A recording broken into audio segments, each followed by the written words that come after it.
Pernah nggak lu ngerasa Dunia lo itu bohong? semua orang di sekitar lu ngomong manis, padahal semuanya sandiwara? Itulah yang dialamin Teddy Daniels, seorang detektif federal yang dikirim ke pulau terpencil, tempat rumah sakit jiwa paling rahasia berdiri. Misinya nyari pasien yang kabur. Tapi kenyataannya, Dia lagi nyari sesuatu yang nggak pernah bener-bener hilang. ini bukan film biasa. Ini adalah Shutter Island, film psikologis penuh twist yang bakal ngebuat lu mikir ulang soal kenyataan. Tahun 1994, Teddy Daniels dan partnernya, Chuck Aule, menaiki kapal menuju Shutter Island. Mereka bukan liburan, mereka penyelidik federal, dikirim buat nyari seorang pasien bernama Rachel Solando yang katanya kabur dari kamar terkunci tanpa jejak. Tapi sejak awal semuanya terasa aneh. Petugas rumah sakit ketus, dokter-dokternya terlalu tenang. Bahkan cuaca pun ikut bikin suasana makin mencekam. Saat masuk ke rumah sakit, mereka disambut oleh Dr. Cowley. Orang ini ramah, tapi terasa ada yang disembunyikan. Rachel, pasien yang hilang, katanya bunuh anak-anaknya sendiri dan tiba-tiba lenyap begitu aja. Nggak ada saksi, nggak ada jejak. Teddy curiga. Bahkan lebih curiga lagi waktu tahu ada gedung yang nggak boleh mereka masukin, gedung C. Kenapa rumah sakit jiwa punya zona terlarang? Apa yang mereka sembunyikan? Di tengah penyelidikan, Teddy mulai dapat mimpi-mimpi aneh. Dia terus ngelihat istrinya yang udah meninggal, Dolores. Dalam mimpinya, Dolores bilang, Rachel masih ada di pulau ini, Teddy. Jangan percaya siapapun. Mimpi itu makin lama makin nyata. Seolah dia nggak lagi mimpi, tapi nginget sesuatu.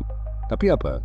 Saat interogasi pasien, salah satu diam-diam nyelipin secari kertas. Di dalamnya tertulis, The Law of Four, who is 67? Teddy bingung. Rachel adalah pasien ke-66. Tapi siapa pasien ke-67? Siapa yang mereka sembunyikan? Teddy makin yakin. Rumah sakit ini bukan cuma tempat perawatan, tapi tempat eksperimen. Tempat orang-orang dibuat gila lewat obat, hipnosis, dan mungkin operasi otak. Teddy berhasil masuk ke gedung C diam-diam. Di sana dia ketemu seorang pria bernama George Noyce yang ternyata pernah dirawat dan mengenal Teddy. George bilang, lu pikir lu di sini nyelidikin kasus? Mereka cuma mainin lu. Ini semua udah direncanain. Bahkan partner lu, Chuck, Dia bukan siapa yang lo pikir. Teddy shock. Tapi saat nyari Chuck, pria itu tiba-tiba menghilang. Semua petunjuk mengarah ke satu tempat, yaitu mercusuar. Tempat itu katanya dipakai buat eksperimen otak. Tempat pasien hilang dan nggak pernah kembali. Teddy masuk. Siap berantem, siap tembak siapa aja yang nahan dia.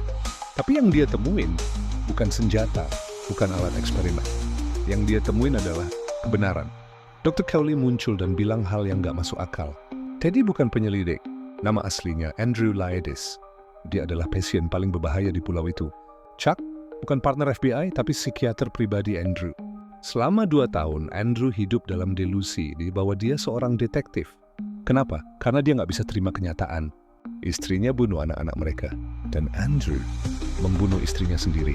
Tujuan mereka ngebikin skenario ini adalah untuk menyembuhkan Andrew.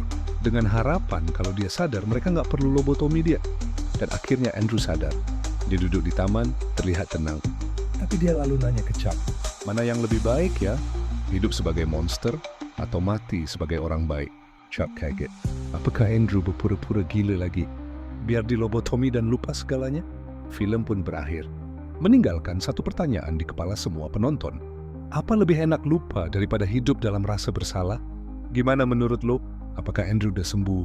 Atau dia milih pura-pura gila biar bisa mati tanpa harus ngadepin kenyataan? Pahit itu? Komen pendapat lo di bawah ya. Jangan lupa like kalau suka alur psikologis kayak gini. Dan subscribe biar nggak ketinggalan video alur cerita film lainnya. Sampai ketemu di video berikutnya.